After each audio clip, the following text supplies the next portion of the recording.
Assalamualaikum, selamat datang kembali di Guru Gembel Channel. Beberapa hari yang lalu, tagar kabur aja dulu itu mengemuka di media sosial. Dan tak lama setelah itu direspon oleh media-media digital secara umum yang isi narasinya cukup memprihatinkan bahwa ada segelintir orang di Indonesia yang mengajak orang-orang yang lainnya untuk kabur aja dari Indonesia, untuk keluar aja dari Indonesia, untuk mencari pendidikan, untuk mencari penghidupan, untuk mencari keamanan dan sebagainya. Keluar aja dulu. Kalau mungkin, ya pindah aja ke warganegaraan. Yang cukup memprihatinkan dari narasi ini sebenarnya bukan hanya pada kontennya, tetapi bahwa dia menjadi trending yang menunjukkan bahwa rasa frustasi, penyesalan, kekecewaan, sakit hati, dan rasa tidak aman itu sudah mengemuka dan menjadi pola yang umum dalam pikiran masyarakat Indonesia. Artinya, ketika dia menjadi trending, pikiran masyarakat kita pun secara trending memang pengen keluar dari Indonesia. Kan itu logikanya tuh begitu. Nah, ini sebenarnya cukup memprihatinkan, tapi kalau misalkan mau jujur, saya dan khususnya istri saya juga sebenarnya pengen ke luar negeri, setidaknya untuk mengamankan pendidikan dari anak-anak, ya karena cukup penuh penyesalan ketika kita berpikir tentang pendidikan di Indonesia, pola asuh di Indonesia dan sebagainya. Bukan hanya soal penyesalan tapi juga traumatik gitu. Ketika kita misalkan melihat realitas yang ada di Indonesia itu sebenarnya juga kurang baik gitu. Makanya ada keinginan sebenarnya untuk ke luar negeri. Tapi intinya adalah bahwa sebenarnya rasa frustasi dari orang-orang yang ada di Indonesia karena dia tinggal di Indonesia itu juga sebenarnya sudah menjadi bagian yang harus diperhatikan oleh pemerintah kita. Sebenarnya apa yang melatari tagar ini, atau sebenarnya apa yang membuat orang-orang kemudian merespon dan setuju terhadap tagar ini? Ya sebenarnya kurang lebihnya adalah terkait dengan penghasilan, terkait dengan betapa sulitnya mendapatkan pendapatan di Indonesia yang layak dan halal. Itu sulitnya tuh luar biasa. Coba misalkan kita runut pada beberapa masalah-masalah yang lebih teknis. Ketika Pak Jokowi menjabat sebagai presiden untuk pertama kalinya, sektor formal Indonesia itu menyerap sampai 16 juta lapangan pekerjaan. Kemudian ketika Pak Jokowi dilantik untuk menjadi presiden yang kedua kalinya, itu sektor formal Indonesia hanya mampu menyerap dan menyediakan sekitar 8 juta lapangan pekerjaan. Dan ketika Pak Jokowi lengser digantikan oleh Pak Prabowo, itu ternyata hanya ada 2 juta lapangan pekerjaan yang siap di sektor formal. Jadi artinya apa? Turun terus-terusan. Bahkan ketika Baraya memiliki keahlian di bidang tertentu pun, Baraya sangat expert di satu bidang, itu Baraya juga tetap susah untuk mendapatkan pekerjaan. Kenapa? Karena dengan jumlah lapangan pekerjaan yang tinggal sedikit itu pun, itu jatahnya untuk orang dalam. Kita ketahui itu. Kan ini masalahnya di Indonesia itu begitu. Nah, ketika sudah diserahkan kepada orang dalam, kita kebagian apa? Ya nggak kebagian apa-apa pada bagian itu. Dan kalaupun misalkan ya kita kebagian dapat jatah di situ. Paling yang kita dapatkan adalah UMR yang di Indonesia maksimal UMR-nya itu hanya sekitar 5 juta, 6 juta saja. Itu luar biasa. Dan yang lebih luar biasanya apa? Mertua-mertua di Indonesia masih berharap agar punya menantu yang gajinya itu UMR. Artinya apa? Untuk mendapatkan gaji 5 juta saja itu sulitnya minta ampun. Itu yang disebut minimal aja sudah menjadi harapan tertinggi dari para mertua di Indonesia. Nah, artinya apa? Ya, tingkat kesejahteraan Indonesia itu benar-benar buruk. Kalau misalkan kita hitung, Pak Prabowo kemarin menyatakan bahwa jatah pengeluaran orang Indonesia secara layak itu adalah 15 juta rupiah per orang per bulan. Tapi yang disediakan oleh lapangan pekerjaan kita, UMR yang terendahnya itu adalah 5 juta per bulan per keluarga. Dari situnya sudah jadi masalah. Nah, terus gimana dong? Ya udah, kalau misalkan Baraya sudah bekerjanya susah, rebutan sama orang dalam, kemudian ketika sudah bekerja pun dapatnya sekecil itu anggarannya, duitnya cuma 5 juta sekeluarga sebulan. Nah, itu pun lebih buruk lagi ketika Baraya tahu bahwa Baraya bisa dengan sangat mudah dipecat. Ya, itu faktanya. Dan kalau Baraya dipecat tuh bukan beneran dipecat, tapi dipaksa resign. Karena si perusahaan menolak untuk kasih pesangon. Makanya Baraya dikasih setidak nyaman-tidak nyamannya, atau dimutasikan di tempat yang benar-benar menyiksa Baraya dan sebagainya. Pokoknya agar Baraya tidak mau dipecat, tapi maunya mengundurkan diri. Ya, itu realitas di Indonesia. Jadi kalau misalkan mau kerja sesulit itu, mau gimana? Ya udah, saya mau usaha. Kalau misalkan Baraya berpikir untuk menjadi wirausaha misalkan, maka Baraya harus berhadapan dengan 4 tembok sekaligus. Tembok yang pertama, itu adalah apa? Birokrasinya belibetnya luar biasa. Indonesia adalah salah satu negara dengan birokrasi untuk usaha itu yang paling ribet di dunia. Silahkan cek Baraya yang pernah jadi pengusaha, Baraya yang sedang menjalani usaha, konfirmasi perkataan saya, apakah benar atau tidak ketika Baraya ngurus izin, ngurus ini, itu, dan sebagainya, Baraya itu bisa ditektok ke sana ke sini, dari satu meja ke meja yang lain, dari satu ruangan ke ruangan yang lain, dari satu hari ke minggu berikutnya, dari minggu berikutnya ke bulan berikutnya, hanya untuk dapat izin ini itu.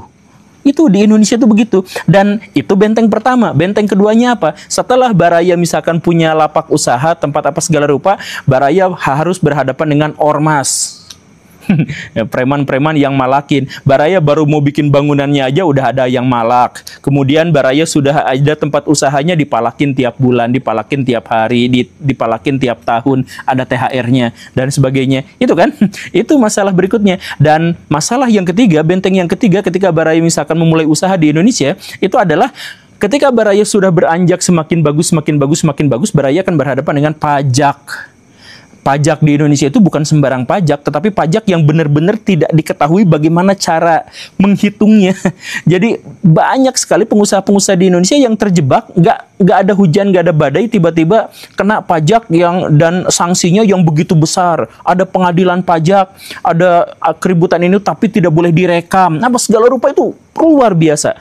Sejujurnya banyak sekali pengusaha-pengusaha di Indonesia yang gulung tikar bukan gara-gara ongkos di Indonesia itu tidak memadai, bukan gara-gara kehilangan pasar, bukan, tapi gara-gara dikerjain sama oknum pajak. Dan benteng berikutnya ketika Baraya mau mencari nafkah sebagai seorang pengusaha, itu adalah bahkan ketika Baraya sudah dapat uang, sudah bisa mengalahkan ormas, sudah bisa menyelesaikan pajak, kemudian sudah beribet dengan administrasi birokrasi dan sebagainya, masalah berikutnya apa? Duit Baraya tuh tidak aman karena bisa aja dikorupsi sama orang lain.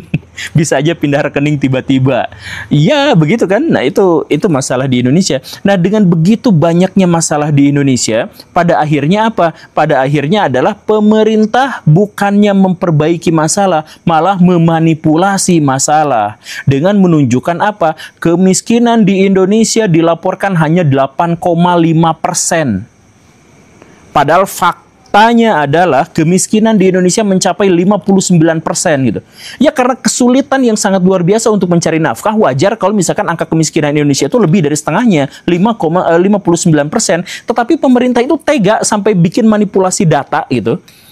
Tega, ya ampun, ini sampai setega ini. Sampai menyebutkan bahwa fakir miskin jumlahnya sesedikit itu gitu. Biar apa? Biar kita bisa pamer ke negara-negara yang lain bahwa kita adalah negara yang maju, negara yang ekonominya kuat, biar rakyat tidak banyak demo, tidak banyak mengeluh karena sebenarnya angka kemiskinan di Indonesia cuma segitu dan sebagainya gitu.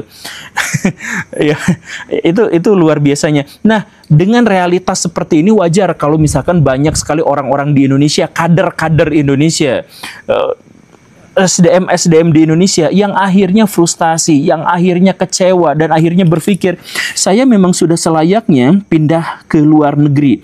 Baraya bisa sebut, walaupun ini datanya sebenarnya harus ditafsirkan dengan cara yang lain, tetapi 67% dari tenaga kerja di Indonesia, kalau dia punya pilihan, dia pasti akan pindah dari Indonesia. Dia akan mencari nafkah di luar negeri.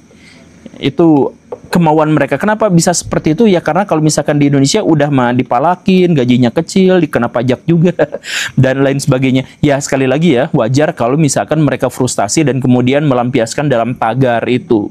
Tagar, saya tidak mau ada di sini, saya kabur aja dulu gitu. Dan luar biasanya apa? Ini bukan hanya inisiatif dari mereka. Bahkan setidaknya ada 2 elit politik di Indonesia yang menganjurkan, yang mengusir, yang membuat orang-orang di Indonesia semakin tidak suka dengan pemerintahan. Ya, pergi aja dari Indonesia. Siapa 2 elit itu? Yang pertama, itu adalah Ibu Sri Mulyani, yang pada 2022 itu mengatakan bahwa kalau tidak mau bayar pajak, jangan tinggal di Indonesia. Jadi secara eksplisit dia udah ngusir gitu. Itu yang pertama. Kemudian tahun 2023 Pak Luhut Binsar Panjaitan itu mengatakan jangan mengkritik pemerintah terus-terusan seakan-akan pemerintah jelek semua.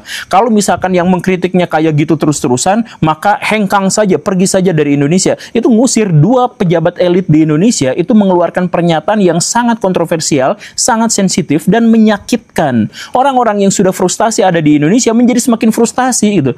Saya emang nggak diusir juga udah semakin kesel, udah pengen pindah dari Indonesia, apalagi ini ditambahi dengan kata-kata yang seperti itu. Saya misalkan ingin mengomentari yang Ibu Sri Mulyani dulu lah ya. Ibu Sri Mulyani mengatakan bahwa yang tidak mau bayar pajak silahkan angkat kaki dari Indonesia. Misalkan yang mengatakan seperti itu.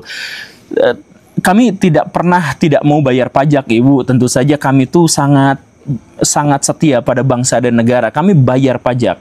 Masalah utamanya adalah kalau bayar pajak itu susahnya minta ampun. Itu ada aplikasi yang Ibu banggakan kemarin-kemarin itu. Coba Ibu sendiri yang pakai itu, kalau misalkan bayar pajak di situ tuh susahnya luar biasa. Mau login aja bisa butuh waktu berjam-jam, berhari-hari, gak jadi-jadi, keluar masuk gitu. Mau nyetak ini, mau bikin laporan itu, apa segala rupa itu susahnya minta ampun. Jadi kalau misalkan itu kami tidak bisa bayar pajak, itu bukan karena kami tidak mau, tapi karena beribetnya luar biasa. Dan ditambah, kalau misalkan pernyataan itu sebenarnya adalah reaksi dari ada banyak orang Indonesia yang tidak mau naikin PPN sampai jadi 12% misalkan gitu kan. Nah, karena kami itu ada perhitungan dan kami menuntut untuk transparansi, bukan tidak mau bayar pajak. Contohnya kayak gini lah. PPN naik dari 11% ke 12%. Tujuannya biar apa? Biar negara punya tambahan 85 triliun rupiah. Sekitar itu kan? Coba hitung sama ini. Kan sekitar 85 triliun targetnya itu. Nah, kalau misalkan hanya untuk mendapatkan 85 triliun saja, kenapa tidak menggunakan penghematan saja? Atau misalkan bikin semacam gerakan untuk memberantas inefisiensi. Kita bukan ngomongin soal korupsi ya, itu mau urusan yang lain. Inefisiensi di Indonesia itu kan luar biasa, Bara ya. Kemarin aja Pak Luhut mengatakan bahwa kami punya anggaran 500 triliun untuk fakir miskin dan hanya setengahnya saja yang sampai. Artinya apa? Setengahnya 250 triliun rupiah itu nyungsep di hotel-hotel mewah, itu nyungsep di tempat-tempat untuk studi banding, apa segala rupa yang kayak gitulah, yang birokratis segala rupa itu. Nah, Ibu, kalau misalkan Ibu mau mendapatkan uang 85 triliun rupiah, bukan dari pajak, itu efisiensi aja, itu ambil lagi gitu. Itu orang-orang yang pegawai-pegawai apa segala rupa, pejabat-pejabat itu yang segala rupa itu potong aja dari situ, 250 triliun hanya untuk satu tema aja gitu. Kan bisa gitu. Dan yang kami butuhkan itu adalah transparansi berhubungan dengan itu. Bukan kami gak mau bayar pajak. Kan gitu Ibu, mohon ya.